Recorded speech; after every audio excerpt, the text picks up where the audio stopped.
और शुरुआत एक बड़ी खबर के साथ करेंगे। अमेरिका और ईरान तनाव के बीच एक बड़ी खबर। ईरानी राष्ट्रपति पेजेश्कियान की अमेरिका को धमकी सामने आई है।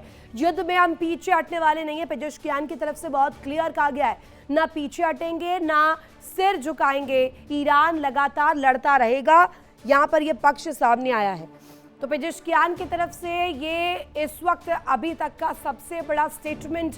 अमेरिका और ईरान तनाव के बीच ये बड़ी खबर। ईरानी राष्ट्रपति लगातार दमखम भर रहे हैं और दम इस बात का भर रहे हैं कि युद्ध में अमेरिका के आगे किसी कीमत पर ईरान झुकने वाला नहीं है। ना ईरान पीछे हटेगा, ना सिर झुकाएगा ईरान। और पेजेश्कियान का ये स्टेटमेंट सियासी हलकों में भी बहुत बड़े मैसेजिंग के रूप में पूरे ग्लोबल वर्ल्ड में देखा जा रहा है, क्योंकि इससे पूरी जियोपॉलिटिक्स जो इफेक्ट होने वाली है। अब पेजेश्कियान यहाँ पर ये रुख रखते हुए नजर आ रहे कि ईरान कतई बर्दाश्त नहीं करेगा। अमेरिका और ईरान तनाव के बीच यह खबर। डील की आस के बीच ईरानी राष्ट्रपति पेजेश्कियान ये कह रहे हैं कि अमेरिका को सीधे डिस्क्लेमर के रूप में बता दें, युद्ध में हम पीछे कतई नहीं हटने वाले हैं। और इस बीच बातचीत महज एक दिखावा, एक छलावा नजर आ रही। एक और बड़ी खबर इस बीच सामने आ रही है। तनाव के बीच ईरान का बड़ा बयान। ईरान की सरकार और सेना में सब सामान्य है। अमेरिका के खिलाफ ईरान एकजुट है। हमारे दुश्मन ईरान में मतभेद फैला रहे हैं।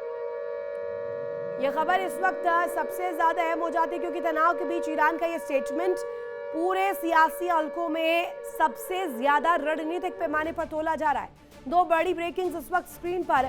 एक तरफ पेजेश्कियान का स्टेटमेंट, दूसरी तरफ तनाव को लेकर ईरान का रुख। ये दोनों अगर आप एक साथ जोड़ेंगे तो नजर आएगा कि अमेरिका के सामने वो काउंटर फोर्स ईरान कैसे तैयार करता हुआ नजर आ रहा है। ईरान कहीं से भी एक ऐसी तस्वीर दिखाने के लिए तैयार नहीं है जिसमें वो ये बताए कि ईरान किसी कीमत पर झुकेगा। तनाव के बीच ईरान का ये बड़ा स्टेटमेंट। ईरान की सरकार और सेना सामान्य तौर पर काम कर रही है, एकजुट होकर काम कर रही है, और इससे यूनाइटेड वर्क जगह पर अगर कहा जाए डिप्लोमेसी के जो डोर्स है वो जरूर ईरान के फेवर में काम करेंगे। ईरान की सरकार और सेना में सामान्य सब कुछ बताया जा रहा है। अमेरिका के खिलाफ ईरान एकजुट है। हमारे दुश्मन ईरान में मतभेद फैलाने की कोशिश कर रहे हैं, लेकिन वो भी कहीं ना कहीं फेल होंगे। अमेरिका का हथियार जो है, जो सीधे सीधे कहा जाता है, जिसका दमखम अभी तक डोनाल्ड ट्रंप भरते हुए नजर आए, अमेरिका जो है इसको लेकर के बड़ी बड़ी तस्वीर दिखाता रहा। ग्लोबल पुलिसिंग का डंडा जो है दुनिया भर में बजाता रहा, लेकिन अब उन हथियारों की पोल खुल गई है। लेकिन समीकरण क्या है, जल्दी से आपको बता देते हैं। दावों में दम क्या है। अमेरिका का हथियार समीकरण क्या है कि एक तरफ ट्रंप के दावे होते हैं, दावों में पूरी तरीके से जो है बड़ी बड़ी तस्वीर दिखाई जाती है। हथियारों का बड़ा जखीरा इस वक्त अमेरिका के पास मौजूद है।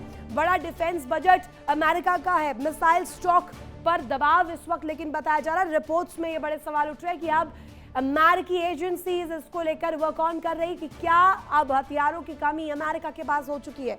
हथियार बढ़ाने के लिए भी अब लगातार जो है एडवाइस दी जा रही है। अमेरिका की रणनीति है हथियार बढ़ाते रहे और साथ ही साथ सैन्य दबाव भी बनाए रखे, यानी कि एक तरफ जंग में बने रहे, दूसरी तरफ हथियारों का जो जखीरा है उसे भी दुरुस्त करते रहे। लेकिन दूसरी जो डिटेल यहाँ पर है, हॉर्मुज को लेकर जो तनाव इस वक्त बढ़ रहा है उसको लेकर की स्थिति क्या है।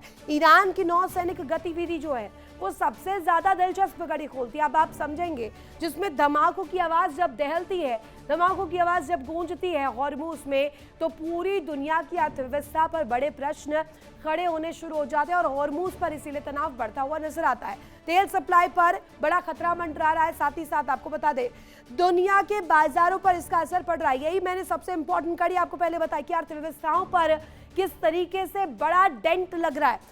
ट्रंप का हॉर्मुज पर कंट्रोल वाली रणनीति क्या वर्क ऑन हो पाएगी? क्या इस रणनीति में कुछ रंग भी रहेगा?